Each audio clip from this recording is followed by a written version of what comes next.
figured this might be a good time to do a little lesson on electrical stuff, mainly like switches and relays. And switches are pretty basic. You guys probably already know how they work. Relays, maybe you do, maybe you don't.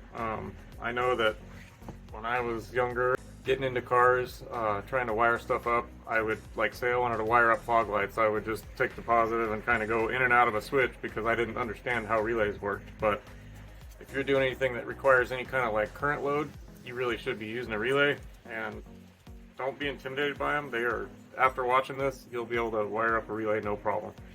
They are super simple. I'm going to break one open with a hammer, show you guys what's inside, how exactly they work, and then it'll make sense. At least that's how I always learn better, by actually seeing what's going on. So let me get set up, we'll do that. Alright guys, we're going to kind of use my meter a little bit.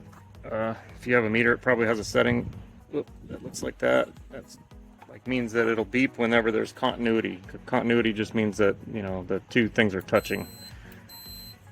With every set of switches you have common, normally open, and normally closed. And we'll find out what's what here. So I'll hook these to the meter and we'll know when they're touching because it will beep. So the two outside ones, nothing. So these two, when I flip the switch, sorry, I'm not very.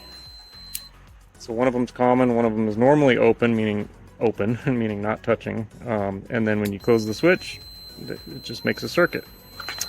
So you can use that for some cool stuff. Let's set up an example real quick. Alright, so we'll do a little demonstration on, so that's our negative. So say you want to use a switch to power something that doesn't require very much current. So we have our switch. So you don't ever want to switch both sides, or you don't need to switch both sides. So we'll always take one side or the other, you know, either have one side sitting at ground or the other side sitting at positive, and then switch the opposite one. So we're already grounded now, and then we are going to take positive and feed it into our switch and then come back out. I mean, obviously the colors don't matter because it's positive coming in and going back out. So I'm just going to do that. Now when we flip our switch, it lets it flow through. That's all a switch is. So pretty basic, right? So now we're going to talk about relays. They are basically like a switch. They have a switch inside them, but instead of using your finger to toggle it on and off, you use the coil. And you do that by giving it positive and negative. On an automotive relay like this, see right here at the bottom it shows 86, 85, that bottom part, that's your coil. So that's what you need to give 12 volts to flip your switch. So on these, you can have positive here and negative here, or positive here and negative here. It doesn't matter which ones you give it. So I just kind of got in the habit of looking at it with, you know, the center all lined up, and I just know that the two side ones, that's your coil. That's how you trip the relay or trigger the relay. And then I'll break one open and I'll show you what goes on when you give it 12 volts. Sorry fella, not sure if it's going to work through the cardboard. Need some concrete for this. Okay. We call it a coil because it's a coil of wire, and all that is an electromagnet. So when you give power to these two outside pins, you're energizing this coil. When you turn that into an electromagnet by energizing the coil, all it does is suck this down. So this is your three center poles, these three right here. That's all taking place right here. So you can tell just by looking at it. The common is your middle one, because the common is always going to touch one or the other. This outside one is normally closed because it's normally connected to the common. And then the one right here is normally open, meaning it's normally not connected to the common. And if you like follow them, you can, well, on some relays you can actually follow them and see where they go. But yeah, that's all that happens when you energize the coil. That magnet turns on. Whoop, that magnet turns on, and it sucks this over. So you would want to hook something to the normally open and the common, and then when you like flip your switch and you take, just like what we just did to turn on that sounder, your switch could turn on the coil on this, and then you could run 30 amps. You know, you could feed 30 amps in and back out, which you could never do through a switch like that. So that's what relays are for. It's for carrying like a bigger load, but you don't need hardly any current to trigger it. So let's set something up here and we'll do an example. I guess our example could just be energizing the coil. So if you're looking at the 3 vertically, your side ones are the coil. So you can either do positive here and negative here, and watch what happens up here when I do this. And you can hear it click. And you can flip it. Not with all relays, but with automotive relays, you can do either one. You know, you can reverse the polarity and it doesn't matter. So, pretty cool, huh? Okay, so I got this partially set up. We're gonna pretend that this little sounder is a auxiliary fan that draws 30 amps when you turn it on, and you want to wire a switch to it. But you can't just run 30 amps through the switch, so you have to use a relay. So you still need your switch. So we're coming off of our positive and we're feeding it into, you know, the normally open, and then we're coming out and we're going to put that to one side of the coil. And then obviously we have to, if you're feeding positive in one side, then you need ground already at your other side. So I'm just gonna, I guess I could do that right here.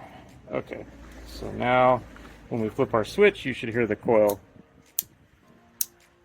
You see it moving, and the switch is louder than the relay, but I'm trying to flip it quietly. Anyway, so that should be off. Then if we take a look at our non-broken one, hopefully you can see the numbers. That's 86 and 85. That's the coil. That's out of the way. You got 30, 87A, and 87. So if you look at this, 30 is the common because it's the part that switches back and forth. And then you got your 87A, which is normally closed because it's normally connected. And then your 87. So just like our switch, this basically is a switch. So we would want to feed our power in on 30 or 87, either one. And then out on the opposite one. So we just want to use the open ones. So 30 and 87, which would be the 2 top ones. And I would say 90% of the time when you use an automotive relay, you're not going to use the center pin.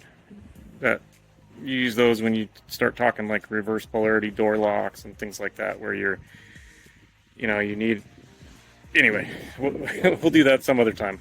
So okay, so we already got our coil hooked up.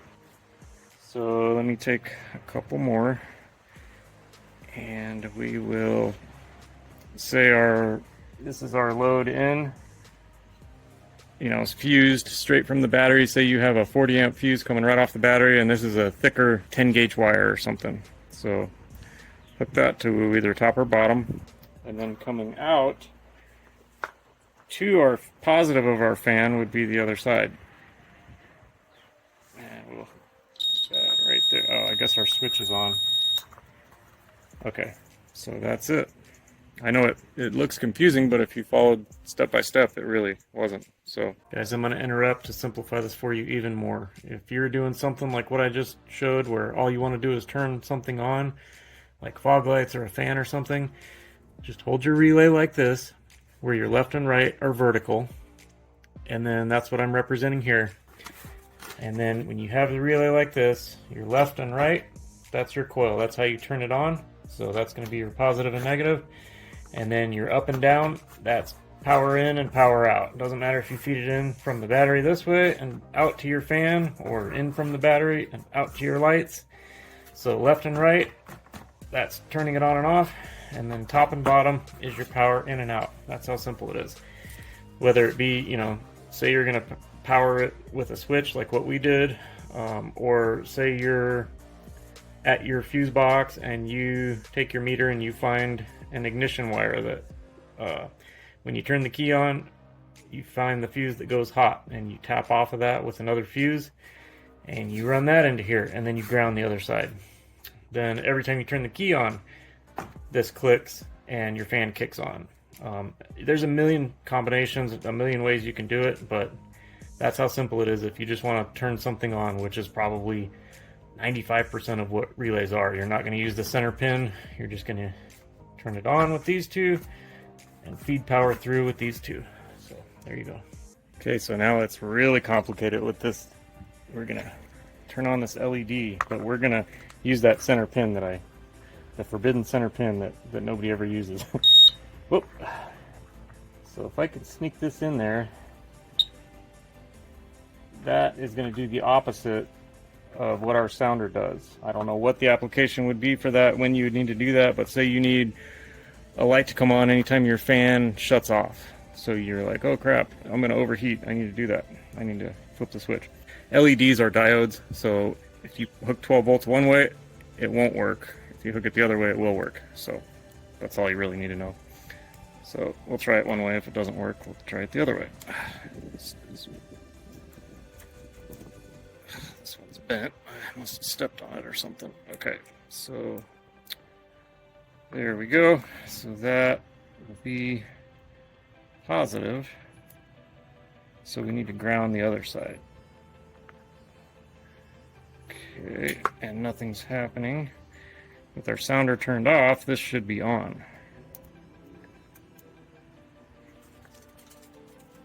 Oh, that's blindingly bright. Okay. So when I flip the switch, see how they all, one does one, the other one does the opposite. That's like the only application I could think of where you would use that center pin without getting into like complicated door locks and stuff like that. So anyways, if you guys have any questions, surely put them in the comments. I hope I said that simple, but everybody learns differently, so if there's another way I can put it or show you, just let me know and I'll do it. Another thing I wanted to show you guys real quick, I got some fuses, and I would definitely pick up one of these little kits for as cheap as they are. If you work on cars, I mean, play around with electrical. I mean, learn it first, but play around with it. I wanted to show you something kind of cool. And I think the reason why people don't use fuses a lot is maybe they don't have them, but you can buy these kits. I think I got this. I don't know. I got one at Harbor Freight, one on TikTok Shop. Here's the big ones. The bigger style. And smaller style. And the newer cars have a style that's about half the size of that. But anyways, say you're wiring something up and you're not going to use a fuse because you don't have a fuse holder or whatever. You can just take a female spade like this. It'll go right on there. So don't let that keep you from wiring up a fuse. And I'm not saying that's weatherproof or correct or anything, but it's better to have it fused than to not do it, because you think it's going to get wet and corrode or something like that. Deal with it when that point comes. But I've wired up remote start alarms where I was under the gun, it was, for a friend, but I didn't have a proper fuse holder, and I take the heat shrink, and you can heat shrink right up all the way up to here. You can cover this whole thing with heat shrink. So once you slide it on, maybe I should just do it real quick and show you guys, but yeah, I'll just do it real quick. You guys better love me because I just cannibalized my alligator clips to show you this, which I'm sure you already understood what I was saying anyways, but we're just making a ghetto little fuse holder. So and I was saying you can heat shrink it. Let me just get a longer piece.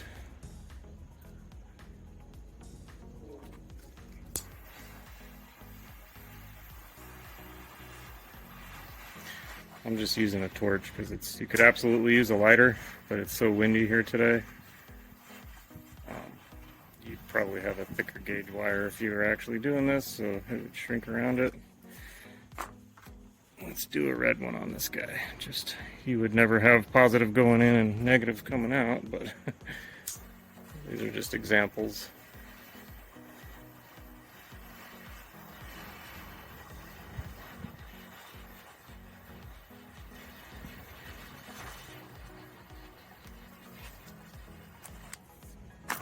Okay.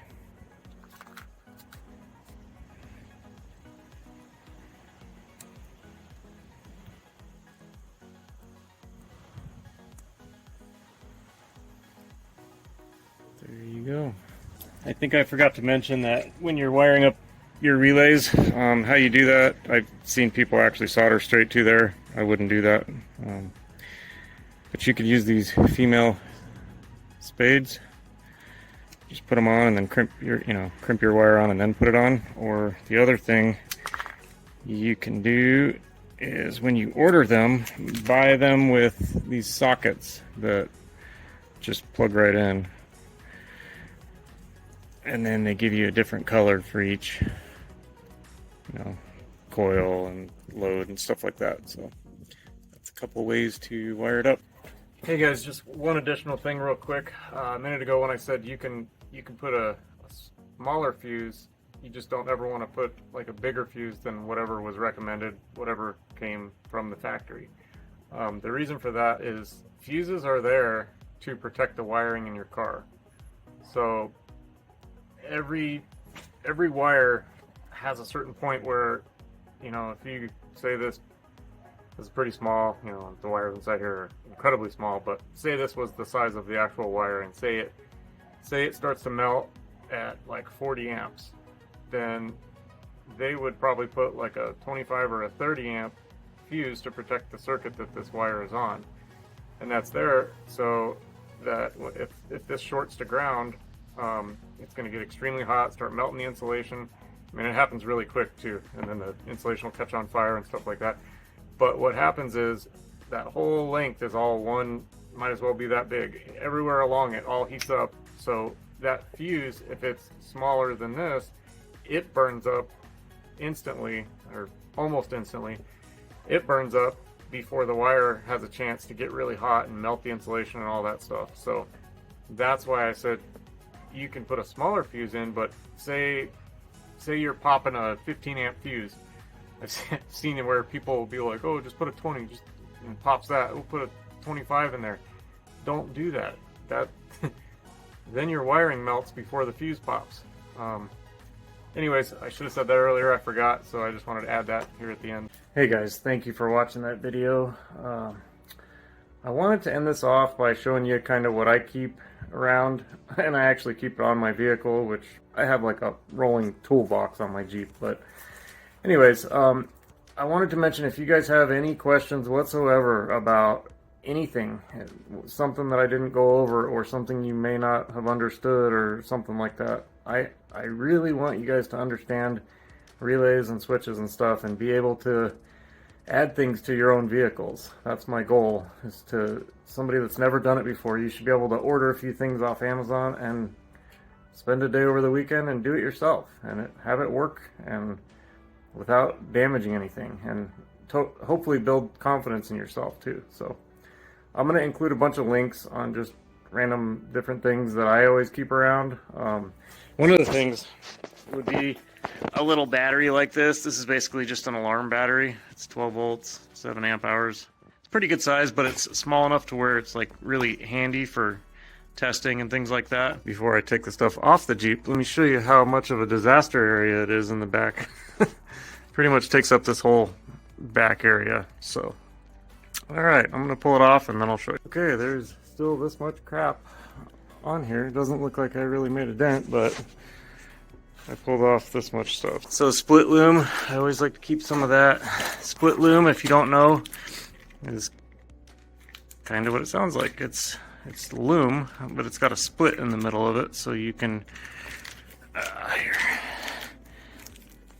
you can wrap it around wire, so it protects it. This would be for anything you do under the hood as far as wiring, and they have it in, sometimes you can get this at Harbor Freight, but I put a link to it. This is 1/4 inch, it's pretty small, and then 3/8 inch, it's a little bigger, and then 1/2 inch, it's pretty big. This is the 1/2 inch, it's good size. And then obviously zip ties, you want those. I have Ziploc bags full of different adhesives and different sealers and crap, and JB weld is always really good to have on hand. And then if you guys know me, you know I've always got some baking soda and crazy glue or any kind of CA glue. And then I like to carry this stuff. It's liquid electrical tape. So if you have something that you can't get tape around or whatever, it's got a brush. You unscrew it and pull the top off. It's got a brush on it and you just dab it on and it sets up like rubber. Battery we already talked about, I think. These are great for testing things. Super, super, super handy to have. I can't express that enough, how handy these are to have, at least one. These are fuse holders, and I got a ton of different ones, but yeah, it's just like a loop, and you cut it, and then you put like a ring terminal on one end that would go to your battery, and then on the other end you put like a butt connector or something. And actually this one already has one right here, so I must have been ready to do something. Yeah, so this is the smaller gauge, I think. Yeah, I got two different sizes. This is 14 gauge and 10 gauge, I believe. That's a little thicker. And then these are just like little thermal circuit. I think this is a 50 amp circuit breaker. I bought these for that job I just did on my buddy's trailer. So yeah, so you would come from a battery to here and then out to whatever, and if more than 50 amps passes through it, it will temporarily open. So it's not like a fuse where it blows and you have to replace it. It has something inside there that basically like melts, and when it melts it kind of separates, and then after it cools off it reconnects, so it can be reused or whatever. And then it's got like waterproofness, whatever. Okay, anyway, well, then you guys know me, I have tons of fuses. I have, I think, every kind. Let's see, big ones, little ones, and then some glass ones, and then this is the wrong, oops, it's the wrong case, but that's the little low profile mini ones. So covered on fuses, and then I have lots of terminals, and I couldn't find what I thought was a decent terminal kit on Amazon, oddly enough, for a decent price, but I did find one on eBay, so I'm going to put that link on there.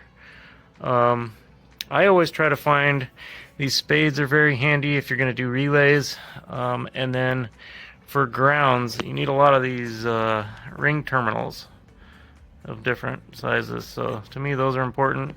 The forks I don't really use that much. The butt connectors you will use a lot, so yeah, the forks are probably the only thing. Oh, and then these spades, the male spades, aren't very handy for anything. Other than that, they're all pretty handy. And then if you want to spend even more money, you can get the kind that shrink after you crimp them. You take a lighter or a torch to them and it seals them up. But I think it's more cost effective to just get this kind and then get some heat shrink. And I've got tons of different things of heat shrink. And when you're buying heat shrink, you want to get like 3 to 1. They even have 4 to 1, meaning it'll go from 4 times as big as it is. It'll go down to a quarter of its size once you start heating it up. So, but I would go at least 3, and then I don't know. I don't really use these, but I have them. These are supposed to be the cat's meow, but I've never had good luck with them. These are basically butt connectors that you heat up, and there's solder in the middle, and you heat them and they seal, kind of like the heat shrink ones here, and that little thing of solder in there is supposed to melt too. But what I always end up happen to me is that it totally melts. The outside melts completely before the solder melts, so I wouldn't bother with those. Bunch of LEDs, you don't need those. More lugs for doing larger, like battery cables and stuff. Then I have all these different clips to hold on body panels and stuff. I have a pretty big one here. This one is 815. I think the one that I linked is 800 and something plus 100 something more, but there's tons of them in here. And I like this style because you can like undo those and then just pull that section off. And can anybody tell me what these are? I'll give you a nickel if you can tell me what those are. They're very, very, man, when you need one of these, oh my gosh, they are the handiest thing in the world to have. And Toyota comes to mind when I see those, but anyways. And then there's a whole bag of more. So yeah, I have quite a few. Some switches. Yeah, I keep a few of each kind of switch on here. Let me see if you can see there. There's rocker switches, and then the momentary push button ones, and then little mini rockers. Yeah, I wonder where the other ones are. Weird, I thought I had some of these in there. They're kind of like round. Anyway, I'm getting sidetracked. But, okay, tools. Cutters, strippers, crimpers. These are good for popping like these deals. Body panels, you just slide it under and then squeeze, and it like pops them out. More crimpers. Low temperature solder. I know I've included where you can get this stuff. If I can find it, I'll put it right in here. I'll type it on the screen. And then this is a butane soldering iron. And then this is a little torch. And then a meter. And then this thing is so cool. It's cordless. It has a cord that plugs into USB to charge it. But then it's cordless, and you can turn it on, and it's a soldering iron. So, what I like about it is that it's cordless, but if it starts to run out of battery, you just plug it in, and then I have like inverters that, yeah, like this guy right here. So that's a Milwaukee battery, and then this top part is an inverter, so I can plug a USB or a USB-C in, and you just hit that button and it lights up and it gives power to these two, or if you want a regular outlet, you could do that. But anyways, so if I run out of juice with the soldering iron, I could plug the USB into here and just keep soldering. So that's pretty handy. And then as far as circuit testers, it's always good to have a test light. Those are handy. And then sometimes you can get these cheapy. These are not nearly as much as the original ones cost. They're kind of like knockoff versions, but they're pretty good. I have two different kinds. This one tells you the voltage, and I can't even think of the real name, but you hook this to the battery. It's got a super long cord, and then when you touch whatever wire or terminal you're touching, it'll either turn red for hot, green for ground.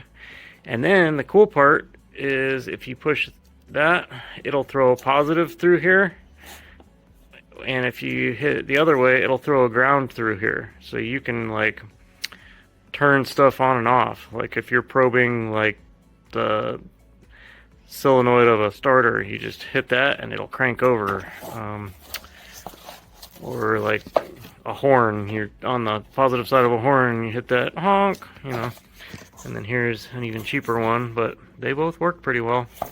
So if I can find those, I will put those in the links. But yeah, guys, this is basically the electrical stuff. A lot of the other stuff is tools, but quite a bit of crap.